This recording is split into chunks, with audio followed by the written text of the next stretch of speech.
So a couple stories actually from Smart Scout today. Scott Needham, of course, is putting out some good data lately. So this one caught my attention, and it's Amazon Deals Breakdown, Key Insights for Sellers. So Scott Needham analyzed over 14 million Lightning deals and 29 million Prime exclusive deals, revealing that Lightning deals average a 19.6% discount, which is pretty good, 20%. good discount, while Prime exclusive deals came in at 16.9% on average. Apparel dominates both deal types big time, but here is the surprising, or maybe not so surprising. Chinese sellers account for nearly 80% of all promotions that are run in those two deal types. Brands like Pretty Garden and Dream Paris use an always-on promotion strategy to drive click-throughs and conversions, a tactic also leveraged by premium brands like Jackery. Needham highlights that running frequent deals not only boosts visibility with badges, but also creates urgency, making promotions a powerful tool for Amazon sellers.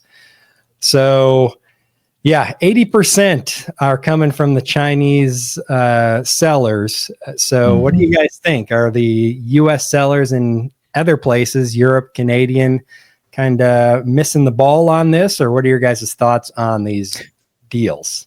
I have one thought. The Chinese sellers can afford to do it. Very good thought, yes.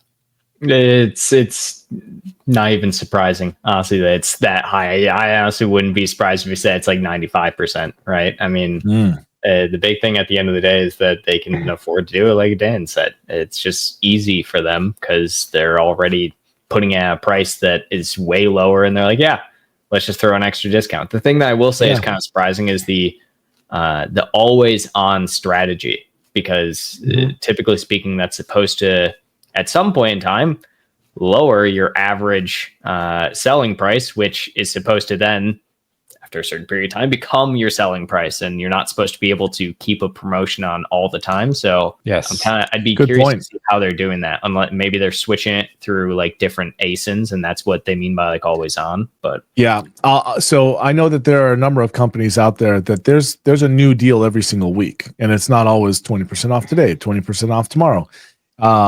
And they run through different inventory doing different deals so that they don't get caught in that, well, your average price is actually $10, not 20, so you need to sell it for 10. Or if they're doing a Lightning deal, it has to be, what is it, some percentage below your lowest price, average price in over some period of time. I don't remember the details, but something like that, right? Yeah, you usually have to have it. I believe it has to be a minimum of 5% below your average selling price within the last 60 days. Okay. So it's not so bad.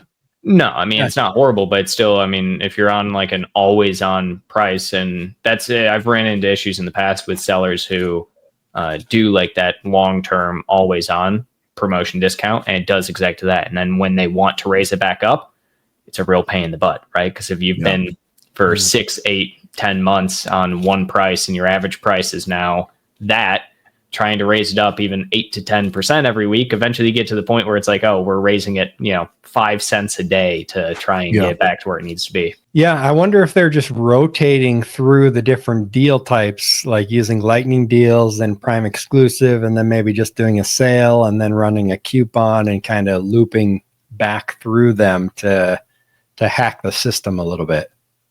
I would imagine they are, because things like promotions and coupons don't actually necessarily always affect the average selling, and rather they will affect some things along the lines of your like reference price, right? So like your reference price and your average selling are going to be different than like your was price, for instance. Yeah, that'd be interesting to find out. We might have to throw that question over to Scott and see if he can find any data on that, how they're managing to continually running discounts without Amazon popping up and saying, hey, this isn't actually a discount. But of course, we know Amazon doesn't always equally enforce the rules. So that could be part of it.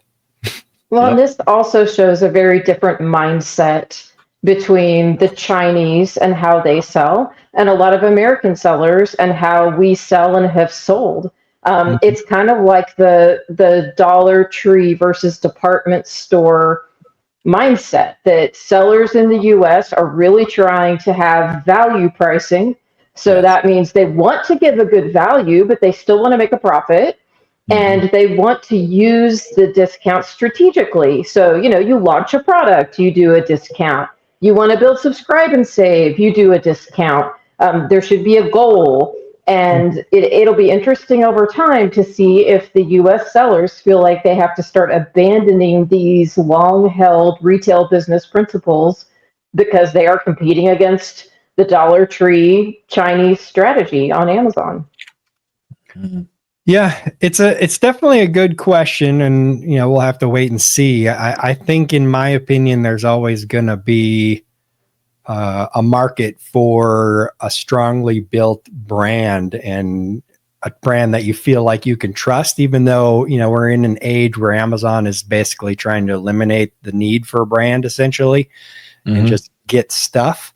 I think there's a lot of people that are still going to want something that they trust and a brand that they trust. So if you can build that, then you're going to be able to have that premium price, and you're not going to want to be seen as discounting all the time. It's going to be more, something special when it happens than always discounting.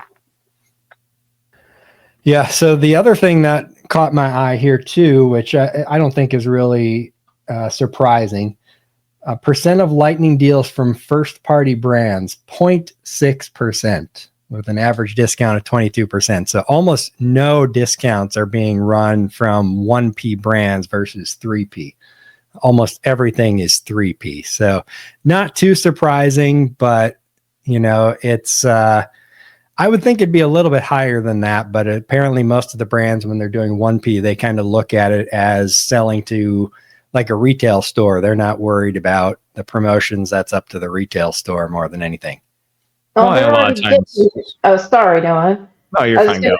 I was going to say real quick that they already feel like they're getting hammered by the co-op, and they are, right? So they're already getting hammered by the co-op and all the other negotiated fees, in air quotes, that Amazon hasn't negotiated for the last several years, and they keep jacking up the fees on 1P just like they have on 3P. So I think a lot of the 1P guys, also, they don't really know how to run great ads, run great promotions, run great deals on Amazon. They aren't really that educated in the Amazon space just because they are a vendor.